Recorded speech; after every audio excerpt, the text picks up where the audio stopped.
Thanks for listening to this podcast of Trending with Timmerie. If you haven't already subscribed, please catch us wherever you love to listen to your podcast, from the Relevant Radio app to Apple, YouTube, you name it, we are there. And if you listen on Apple Podcasts, please be sure to go and give us a 5-star review to help other people discover the podcast.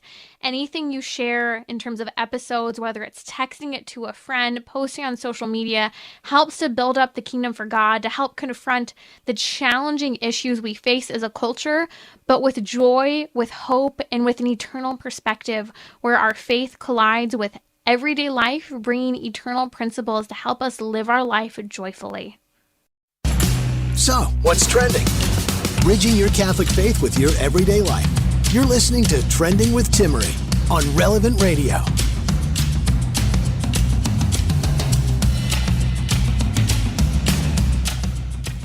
Can you believe it? Easter is almost here, but we haven't made it there quite yet. We have a Holy Week in the Triduum, which is a very special time liturgically for us to go deep at the end of Lent, transitioning us into Easter. The church is so wise in the way these liturgical seasons are set up with transitions to help us understand the depth of Christ's sacrifice and the life of Christ. And so I hope that you will stay with me so that we can talk about fun ways to celebrate the Triduum in your home, incorporating food, fun. I will dive into one of my favorite ways, especially to celebrate Holy Thursday, surrounding food and the liturgical services that are available to us. We're going to talk about how to transition. Maybe you are curious in the face of the educational crisis parents are seeing for their kids. Maybe just curious about homeschooling. Wonder what it would be like, if there are even resources that support parents, or if you're doing it all on your own, or if there are online resources. We'll talk about that for a moment with the director of public relations at Kolbe Academy, which is a homeschooling resource. So we'll spend a couple times, again, just to pique your interest if you are ever curious. I'm also going to be joined by licensed marriage and family therapist Michael Gasparro, who is an expert in responding to the gender ideology crisis and struggle that with same-sex attraction that some people are experiencing. And we're going to talk about President Biden's comments to children on Trans Awareness Day, and where he invokes God. He talks about parents supporting their kids through transition. We're going to debunk many of the myths, such as the propensity towards suicidality, the idea that God makes someone gay or transgender. We'll touch on all of these ideas and how to respond with respect, love, and help for anyone who might be experiencing same-sex attraction. So stay with us, because we need to have that faith-filled, hope-filled response and perspective. You're listening to Trending with Timmerie here on Relevant Radio. So last week, 5 babies were found. We've talked about it here on Trending. 5 babies were found in Washington, D.C. These 5 babies were aborted, and a pro-life activist ended up surrendering them to the police. Now, these 5 aborted babies, and I don't know the details of how she obtained the babies. I don't think that's at the heart of the story, because I've seen in pro-life work sometimes, whether it's babies that are discarded inappropriately in trash bins. That's not the proper way to discard a baby, a dead baby, even if aborted. There have been ways, and the bottom line is that these 5 aborted babies, the reason why the pro-life activists had them was there's proof actually in multiple pro-life and high-level medical physicians have actually viewed, experts in their field have viewed these babies and have actually been able to explain that there is malpractice here that is identifiable, malpractice that would point to these babies who were born and then aborted, killed after birth. That would violate the Born Alive Infant Protection Act, as well as babies that were killed via partial birth abortion that was banned back in 2007. So what we're seeing is that these babies, just like an adult who, let's say I came home this evening and my husband was dead at home, we didn't know what exactly happened.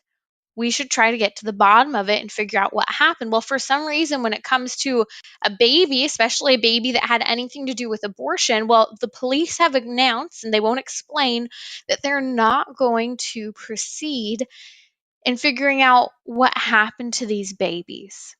Was there malpractice? Were they aborted illegally? Now, I've been following the story, but it wasn't until today that I actually sat down and viewed some of the photos of these 5 babies who were aborted. And I want to talk to you for just a moment about baby girl number 1, as the baby's labeled, and baby boy number 1. These babies, wow, it was a lot to swallow looking at these babies. These babies, so my baby girl was 6 pounds and 1 ounce when she was born. She was very petite, very little baby. And these babies looked just as formed, just as developed, and weighing like they were weighing just as much as she did when she was born. Again, she was a tiny baby, and she looked exactly the same as these little kids. One of the babies, baby boy number 1, as he's being referred to, was completely intact. This was a 3rd trimester baby. It looks like the examination by one physician noted that the baby looks between about 28 and 32 weeks full term, and maybe even further along. As I said, this baby looks so full term. This little boy looks just as developed as my baby girl was at 40 weeks. As we know medically, baby has had for months now, especially since that 12-month mark. Lungs, beating heart, all the major organs can hear. The baby's eyes can open and close, and this baby can move all over in the womb. And the testament of this child's life, this little boy, he was completely intact. And my heart is just heartbroken looking at this little baby boy, because the police are saying they will not investigate an illegal, atrocious means of killing this baby. Why? Because in the United States of America, we have some of the most permissive abortion laws in the world, a so-called developed and sophisticated nation that, by the means of a lab coat and a medical quote unquote procedure or surgery that is outpatient, that we can go ahead and kill these babies. And even if we violate the type of procedures that are legal, even at 9 months pregnancy, that if we violate the legal procedures that are allowed at 9 months or 35 weeks, that if there's an illegal procedure performed, we don't investigate, because abortion is legal in this nation. The state of California is looking at legislation to make it legal for a mother to kill her child up to 7 days after giving birth, to perform infanticide. This is how dark the pro-abortion movement is and how inconsistent it is. Because a child is smaller than you and I, we seem to think we can pick on that baby. Because a child is more dependent than you and I, we seem to think that we can pick on that baby. Because that baby is less developed than you and I, we seem to think we can pick on that baby. Because that baby's in a different environment than you and I, we have justified picking on this baby. Baby girl number 1, the photo of baby girl number 1, one of the baby girl's eyes, her right eye is open and looking at you in this photo. The empty gaze of a dead baby. You know, I had a friend who a couple months ago, her 8-month-oldish died, don't know why, in her sleep. I just imagine like the sorrow that she had, and seeing and knowing her baby died, and yet here this baby is dead via an abortion that was obviously performed illegally, because there is signs of this baby having been partially aborted. That is a partial birth abortion that was banned back in 2007. And no one's doing anything about this. You know, you see the damage of the back of the skull to the baby. And as we know in research today, that baby can feel fetal pain as early as 12 weeks. And this baby was aborted much, much later, closer to that 28 to 30 week mark. And so I'm sharing about this because we need to testify to the reality of abortion, point out the inconsistencies, and as hard as it is to look at these images, to look at the reality of what abortion actually is, because for many people, until they actually see what abortion is, they will justify aborting a child. And so I do think it is important at times to use these images to see. And so I'm including a link in the podcast notes, as well as we'll post it now on social media. I will post a link. I'll have Jim post that to this article from LifeSite News that does show these babies. And it might be something to consider talking. Maybe if you find it appropriate to talk to your teenager about and, offer, would you like to see these images? I know it's uncomfortable, disheartening. I'll tell you what, my pro-life position, I grew up in a pro-life home. Uh, and it wasn't until I was about 13 years old and I saw what abortion was that I really realized the reality of abortion. For some people, they have to see it. And so this is, I think, the testament of these 5 babies. Don't let the death of these children go unnoticed, and don't let the death of these children be ignored when this is an opportunity to tell the truth. They are a witness to the horror of abortion. And I pray for them, and I pray that we give them a dignified burial. You're listening to Trending with Timmerie here on Relevant Radio. I know that today many parents are experiencing a crisis when it comes to education, the radicalization of children, the anti-religious attitudes, the LGBTQ ideology, and outright propaganda, and everything from science to history to even math. I don't know how you politicize math, but it's being done as well. And in the face of this, many parents are desiring other options for education. Now, I know I grew up with it my whole life. There is a stigma when it comes to homeschooling. Cat's out of the bag. I was actually homeschooled. And I think that there's a fine balance that can be used when it comes to homeschooling. We're not all weird, or maybe you're listening now and saying, oh, no wonder that explains you, Timmerie. But joining me now is Jordan Almanzar. He's a director of alumni and public relations for Kolbe Academy. You can find them at kolbe.org. That's KOLBE.org. And they're a resource to transition in and become a homeschooling family or parent. And we're going to talk about those resources because maybe you're interested, maybe you're curious and just want to learn a little bit more. Jordan, welcome to Trending. Hey, Timmerie, thank you for having me. Many people are looking for solutions to the educational crisis, and some people have pondered homeschooling at a time when they said they would never consider it. They made fun of us homeschoolers, and now perhaps they're considering it, but they're wondering if there are solutions and resources. Can you share with us a little bit about those resources that Kolbe Academy provides so that parents don't have to be alone on this journey if they're interested? Yeah, definitely. And you're right. I think there are a lot of people who are considering homeschooling who maybe would have never done that in the past. But yes, with the cultural shift, we've seen people coming to us and looking to us for different resources. And one of the things that we do at Colby that I think that is people find very helpful is we offer various ways of educating, and specifically there are 3 different ways. So for the parents that really want to be hands off and they just want somebody to sort of take over in a sense and work with them, but with teachers in a live environment where they're in a classroom. It's all online, so it's from the safety of their home. But with teachers that share their values, we have an online academy, and people can fully enroll in that. And then there's sort of the in between that and straight homeschooling with our resources, where we have access to videos and grading helps, and always people on the phone that can walk you through the curriculum, any questions you might have.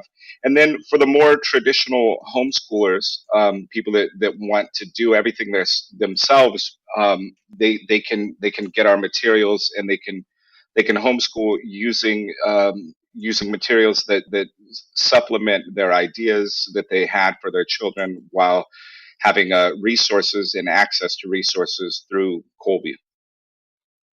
Excellent. So there are 3 ways, and it goes from completely hands off, really no parental involvement, in the respect that you're not the educator, which is, I think, the fear of many parents. I don't have the patience, or maybe you feel like you're not very good at math, or whatever it might be.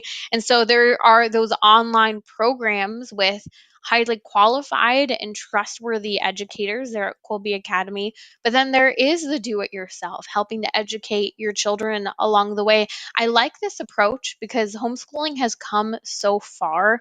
And I think that it's helpful for parents to see, wow, there are actually ways to do it. And just like people have been doing Zoom school for almost 2 or more years now for some, there is an option to regulate schooling within the home in a more controlled environment that brings back that perspective where parents are the primary educators and they know who and what is being taught to their children. What are some of the programs that are available, especially for the online education, that make Kolbe Academy unique?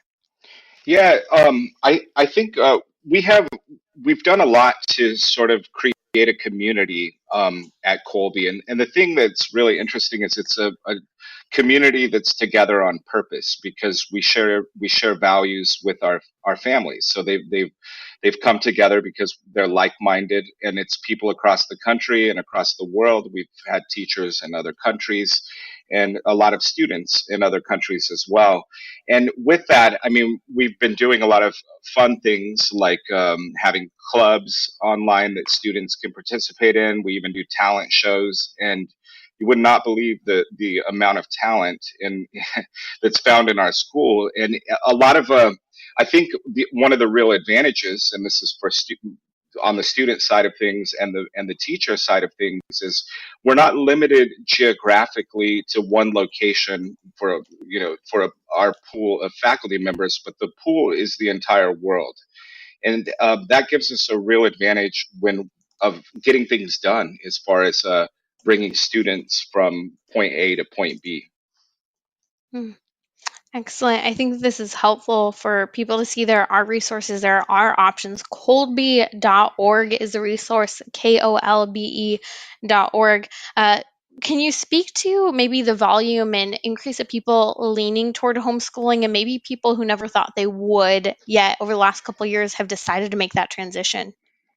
Yeah, you mentioned being that homeschooling sort of had this stigma, and it definitely did when I was being homeschooled. And I think a lot of that is going away now. I think that Hmm. homeschoolers are being looked at as sort of models. They're great students in college. I also teach at Magdalen College in New Hampshire, and we're inheriting a lot of students that were homeschooled. It's no longer the outliers, but it's becoming much more mainstream. And I've noticed at Colby, there are quite a few people who said they would never have tried it when the pandemic hit and they were forced to be online anyway. They were seeing what was actually being taught or not taught in their children's schools, their public schools, or what have you.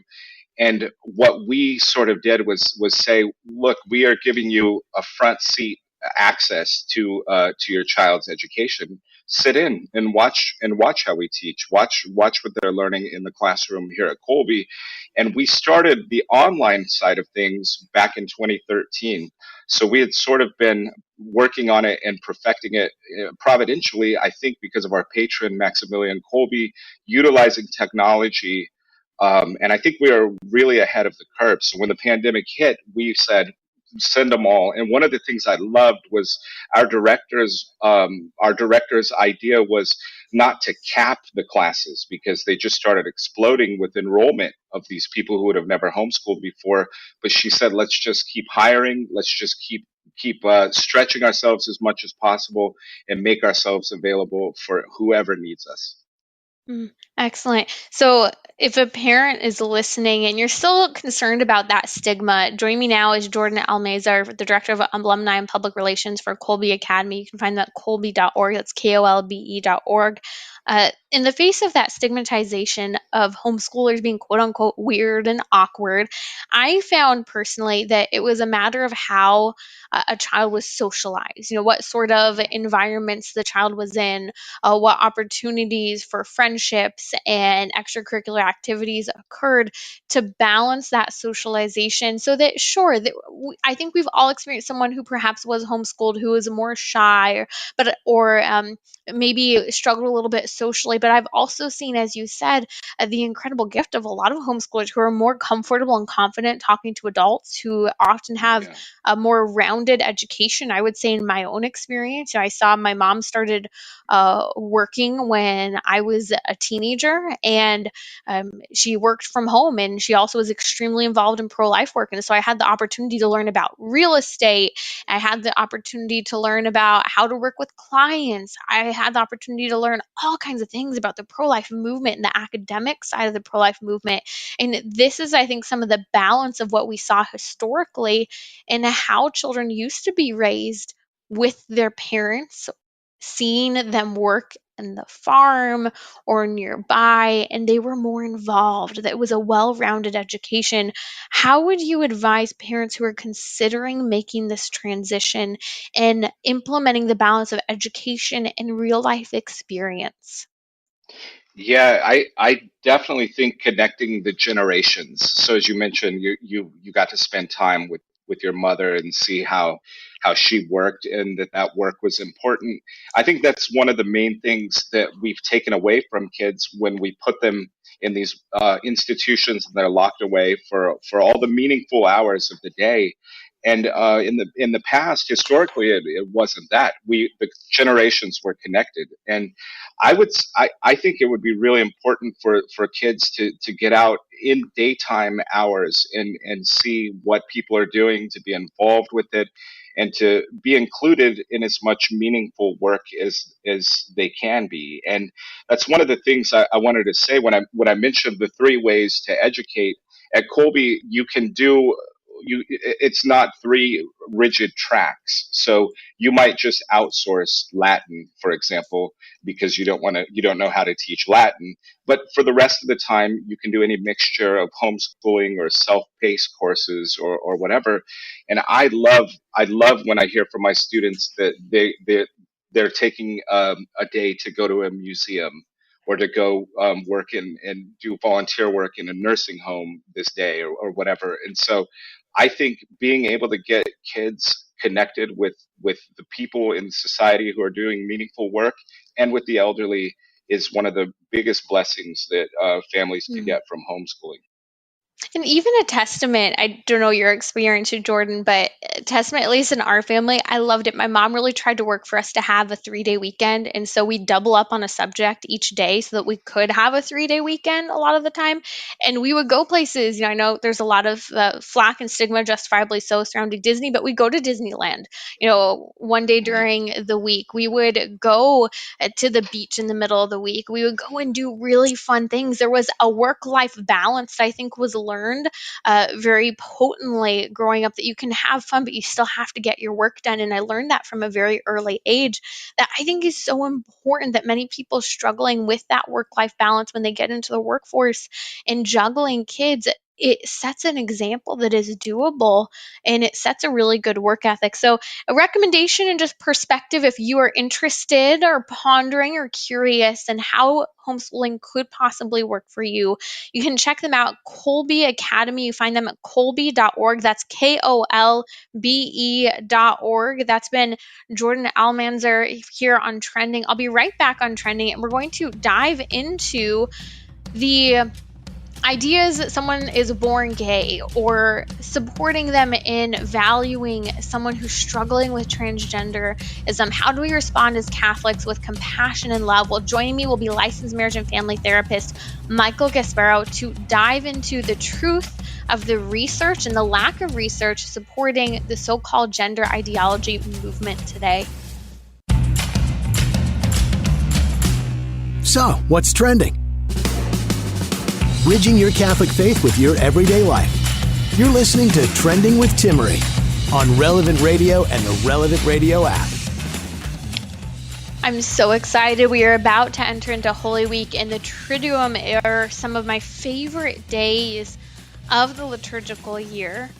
where we can transition into the Easter season from Lent, but really reap the benefit of those last days of the life of Jesus Christ. And I have some really fun ways to celebrate the Triduum in your home surrounding food with just a little bit of planning ahead of time that has quite a bit of significance for your faith with your family. So stay tuned. I'll talk about that in just a moment. Joining me now is licensed marriage and family therapist Michael Gasparro. He is an expert in responding to the gender crisis today, especially from a therapeutic perspective.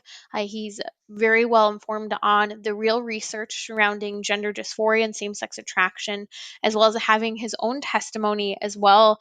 And when I listened to the comments from President Biden last week, encouraging children to identify as transgender, using God to invoke and encourage a transgender idea, and using a lack of science, actually no science and anything from the academy whatsoever, to encourage parents to encourage children to transition. I thought no better person than Michael Gasparro to dive into this topic. Michael, I'd like to walk through President Biden's brief video that he made last week. Welcome to Trending. It's good to have you. Always good to be here, Timmerie. I wish we were talking about something more positive coming from the Oval Office, but here we are. Here we are, and I think it's important, especially as Catholics, to respond, especially when God is being invoked in this. So President Biden begins by referring to a beautiful truth that the human person, especially including anyone struggling with transgenderism, that they're made in the image of God, deserving dignity, respect, and support. And we can 100% agree on that perspective. But I think the challenge is that we differ in our approach of how to do that. Amen. And I love that we're starting out with how we can build a bridge from what he said that was good. I mean, he said, made in the image of God, and they're deserving of dignity and respect and support. And that is right out of the playbook of the Catholic Catechism. What is not is the idea that affirming a specifically transgender identity is the best way to reinforce that dignity we're talking about. Mm-hmm. And he right away goes into addressing so-called anti-transgender laws, making it sound as if people who believe in not teaching 3-year-olds to 8-year-olds, such as in the state of Florida, about LGBTQ ideas and lifestyles, or giving cross-sex hormones to children in the state of Texas, as has been outlawed in Texas, that is harmful and damaging to children. But the research, Michael, actually tells a different story. There's no academic research supporting cross-sex hormones or LGBTQ education for children today. Yeah, and what President Biden said is one of the most powerful things you can do to keep your child safe and healthy is to affirm their identity. Well, I agree with him, but what identity are we affirming? And Dr. Kaiser, Christopher Kaiser out of LMU, who is an expert on the research of happiness, who's been on Trending with Timmerie, has talked with me personally about the human person flourishes when their core identity is based on the most stable principles possible. And nothing is more stable than our intrinsic worth as established by God's loving us into being, his love for us. Being made in his image and likeness is an identity that we should affirm in our children, which will keep them safe and healthy. The idea that affirming their fluid, confused understanding of sexuality and their awareness of their biology is the best way to keep them safe and healthy is absurdity. Mm-hmm. Thoughts and feelings about your body that are not reflective of reality, of biological reality, should not be affirmed as the core aspect of your human identity. It's interesting because you noted something so important, and I just want to play for a moment those words from President Biden telling parents to tell kids the lie of encouraging a transgender ideology. Listen to this. It comes off as so compassionate, so kind, but it's a lie. There's no research to support it.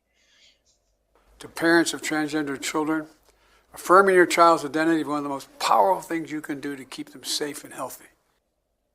This statement, so simple, packs a lot of weight when coming from someone so high as a president of the United States, and even coming from policies that he's implementing on the highest level from people who are supposed to be experts. But the reality is Michael, you just point to the fact that this is basing a child's identity on instability.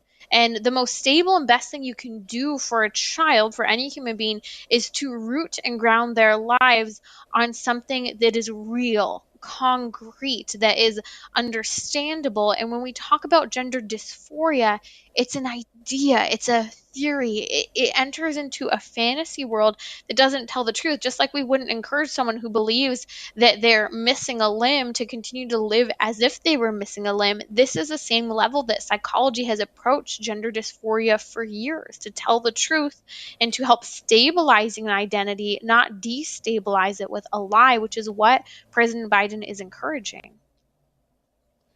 And research does not support what he's saying either. Affirming parents, i.e., parents who reinforce their child's delusional belief that they are not in the right body, does not actually improve the mental health of children. And to further this idea, he's implying that we should have medical options available to children to permanently alter their bodies, which we both know, Timmerie, you and I have discussed at length, are at the age where we don't even let them choose what they want to eat every day, because we know their nutrition is our responsibility for helping keep them safe. Oh, it's fascinating. And the research, the reality is that the research points to the fact that, especially coming out of Finland and countless studies, but Finland gives the example that for many kids who are experiencing gender dysphoria, there's usually an onset of some psychopathology preceding gender dysphoria. And the research shows that most kids who experience gender dysphoria, as you well know because you work with people who are struggling with this, that they have other comorbidities, everything from various types of addiction, OCD, past sexual abuse. Can you speak to this and the fact that there's no academic research that backs up President Biden's claim to live a transgender lifestyle and for a parent to affirm this as a so-called best thing for a child?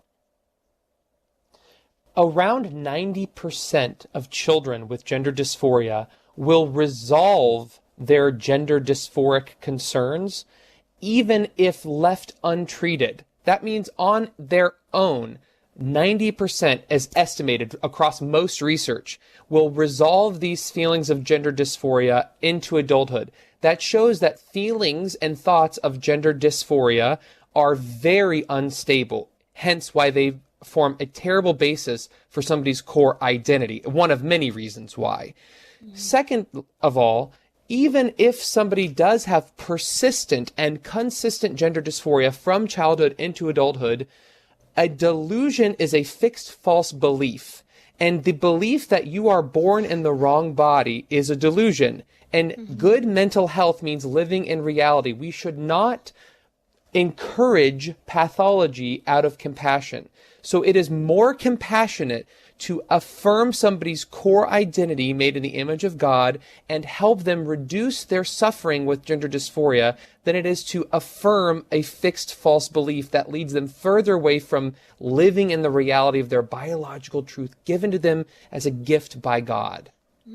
I want to come actually to that specific debate in just a moment. The idea that God can make someone gay or transgender, that you're made that way or born that way. We'll touch on that in a moment. But before we go there, Michael, I think it's important that we note some of the academic research that emphasizes that cross-sex hormones, sex changes, top or bottom surgery, as well as a therapy that affirms transgenderism, none of this actually supports the decrease in suicidality. In fact, it actually shows an increase in completed suicidality, but no one's telling the truth about that. So what Biden is claiming has no academic, psychological, or physical research support to back what he's saying. And some of the research support that comes out in favor of things like the Equality Act, which President Biden mentioned, is often highly unethical or dishonest as well. And I would like to call attention to some great Catholic researchers like Father Dr. Father Paul Sullins out of Catholic University of America and his work at the Ruth Institute. If your listeners want to go check out some of his work, he takes some of these quote unquote conversion therapy studies that highlight the harm of therapies to try to help use evidence-based talk therapy to help people reduce their dysphoria or reduce their same-sex attractions. And he uses the data provided by far left liberal institutes like the Williams Institute, and he shows that they misrepresent even at times the data they're collecting to emphasize fear tactics like suicidality. Nobody is trying to encourage suicidality. Everyone's on the same page. These individuals, transgender individuals who identify as transgender or LGBT identified individuals, are deserving of love, compassion, sensitivity, respect, and no one from the Catholic side is encouraging them to harm themselves. So we need to push back and keep on the offensive that we have good solutions. We have compassionate care we can offer through talk therapy, through family support, through medical support. And that does not have to include puberty blockers, cross-sex hormones, or horrible surgeries that disfigure young people. That's Michael Gasparro, licensed marriage and family therapist, today on Trending with Timmerie on Relevant Radio. I'm Timmerie. Michael, one of the claims that is being made often in society with the rise of gender dysphoria and same-sex attraction is that people are born that way, that God made you that way, that God makes someone gay. And that argument is being used especially in light of President Biden invoking his faith, God, while trying to affirm people who are suffering from same-sex attraction, gender dysphoria. What does the research say about the claim of being born gay and that God makes you that way? Well, what's great and what's very interesting is that there are some honest academic leading researchers from the American Psychological Association, such as Dr. Lisa Diamond, who we've discussed before, who has an interesting TED Talk from the year 2018 called Why the Born This Way Argument Does Not Advance LGBT Rights or Equality. And she first and foremost highlights in her talk, and she's an open lesbian who researches heterosexual and homosexual issues related to sexual fluidity, as she calls it. And she says, saying born this way, or in other words, that your sexuality is genetically determined, is not scientifically accurate and therefore is a lie, and it should not be used to perpetuate or further gay rights. Well, we can agree with her on one thing. It's a lie. And so in that regard, the APA, the biggest group of psychologists in the world, take that for what it's worth, admit in their own frequently asked question sections on LGBT identities that orientations of the sexual minority type, LGBT, etc., are a result of a complex combination likely of nature and nurture, but environment, we know through human genome studies, plays a much bigger factor than genetics do at all in the development of sexuality, gender identity, etc. So we need to keep this in mind. Science is revealing the truth that we are not born with a set prefixed sexual identity that fits into the LGBTQ arena. What we can really emphasize, though, is that people don't choose intentionally, oftentimes, their gender dysphoric issues. They don't choose to have sexual attraction to the same sex or any other kinds of sexual issues. But what they need is hope, compassion, care, and to be reminded that for some people, as they address underlying issues which influenced the development of their ego-dystonic sexuality, i.e., things that they don't want in their life, unwanted feelings or behaviors, many people experience healing that results in a shift away from those feelings and behaviors, or increased peace about their sense of self and ability to live according to their Catholic conscience. And that is a message of hope that does not get shared enough. And from a faith-filled perspective, we have to have a theological, anthropological approach to the human person, Michael, because we are people of faith.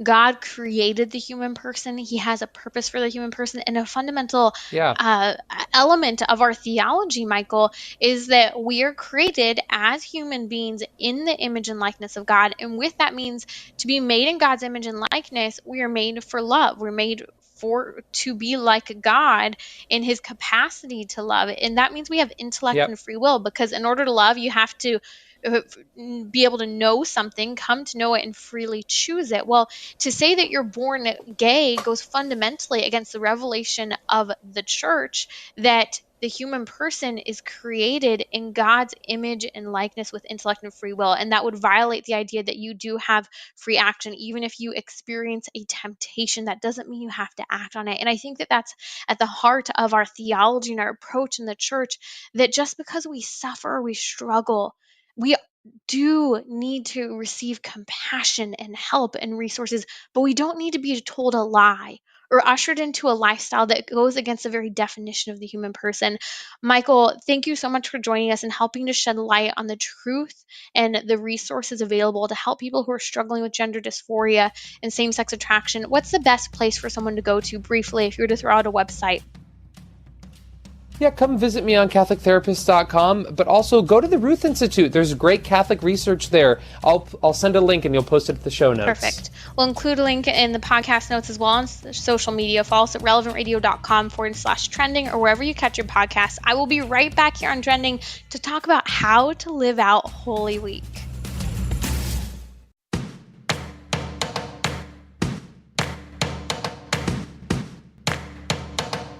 We're talking about what you're thinking about. You're listening to Trending with Timmerie on Relevant Radio and the Relevant Radio app.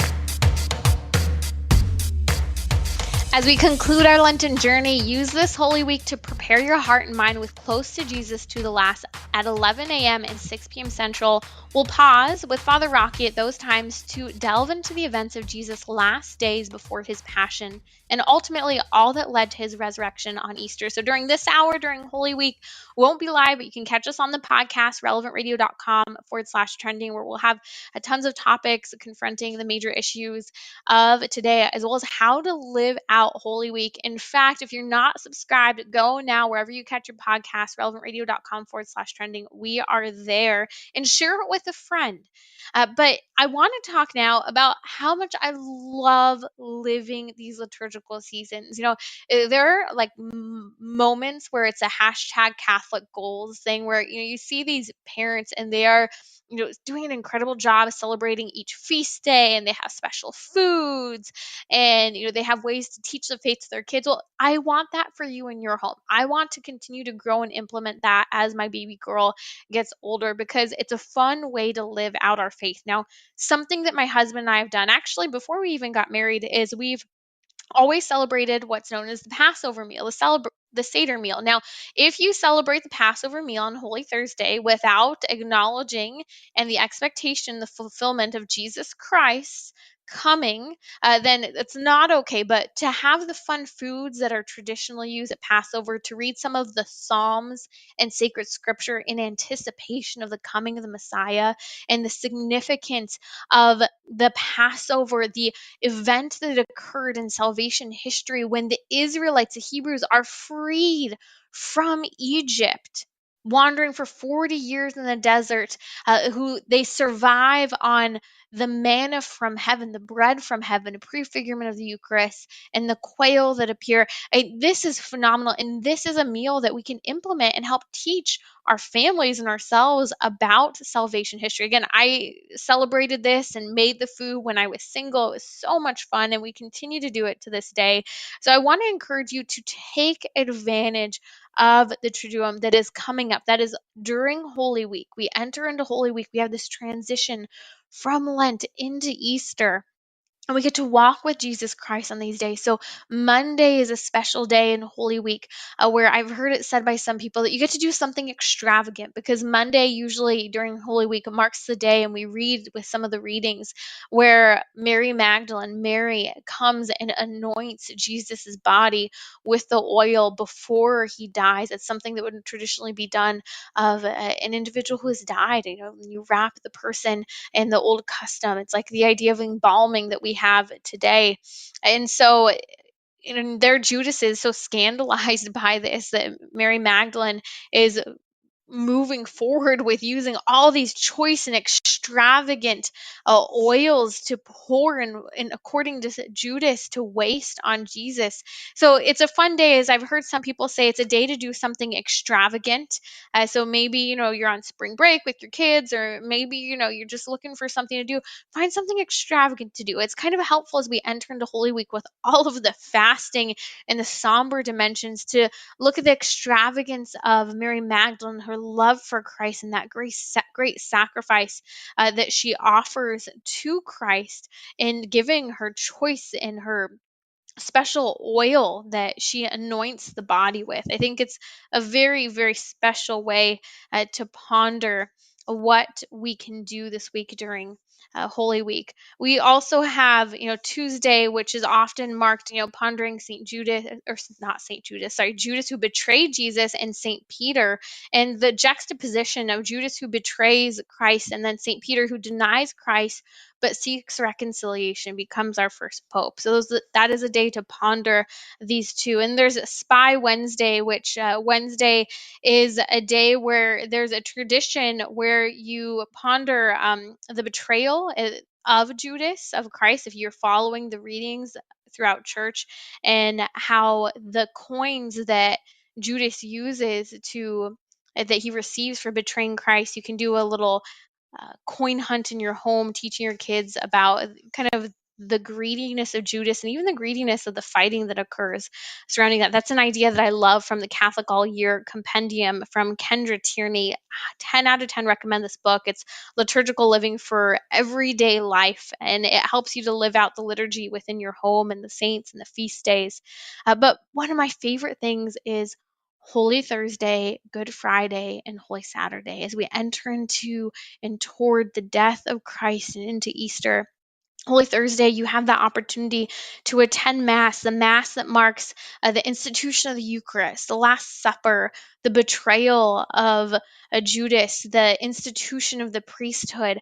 It's a very special day to go to Mass, and there's adoration often at the end of Mass where the Eucharist is taken to a special place, because there will be no Mass celebrated again until Easter. Any of the hosts received at the Veneration of the Cross service. It's the only day in the whole world where there's no actual Mass celebrated. No consecration of the Eucharist is on Good Friday, because Jesus Christ died and we are absent and void of him. And Saturday he rests in the tomb. It's a day of fasting and mourning. Well, on Holy Thursday, to enter into that, we have a feast in our home. And that feast is we eat the traditional foods and read many of the Psalms and sacred scripture that the Israelites, the Jews, would have prayed in anticipation of Christ, and marking the commemoration of the Passover in anticipation of the ultimate liberation that would occur for the people with the coming of the Messiah. It's so neat to dive into sacred scripture, pray the prayers of sacred scripture that would have been read by the Jews in anticipation of Christ, and to eat the various foods. It's so neat in the foods themselves that were eaten during that Seder, that Passover meal by the Jews. They all have something they represent. There's a dish called the cheroset, and the cheroset is a dish that represents the mortar that was used by the slaves in Egypt. And there's some really unique foods that you can eat, everything from horseradish to unique apple type of dishes. There's the karpas that are usually parsley, or you can put carrots and various vegetables, but that represents the back-breaking work of the Hebrews. It's also known as the bitter herbs that were a part of that Passover meal that Jesus Christ would have celebrated. That's what we're marking on Holy Thursday. There's the bitzah, which is the hard-boiled egg that is traditionally on the Passover meal. That represents the offering that was often made prior to the holiday of Passover, made in the temple. And it's interesting because in Aramaic, the word for egg is similar to beza, which is Aramaic for desire. And so it's also this idea that God desires to redeem us. And you have the matzah, which is the unleavened bread. Christ is the leaven of the world. This is a prefigurement of the Eucharist. Again, we can talk about institution of the Eucharist and of the priesthood. There's the lamb, the paschal lamb, and I have a great crock pot recipe. I'll post some of this on social media. It's really easy: garlic, onion, pepper, olive oil, thyme. It's so delicious. And the rule is you have to eat all of it. And there's also the 4 glasses of wine that are part of the Passover meal. And you kind of have to make those many if you're going to go for all 4 glasses and read some of the scripture that was traditionally read at that time. There's a salt water for representation of the parting of the Red Sea.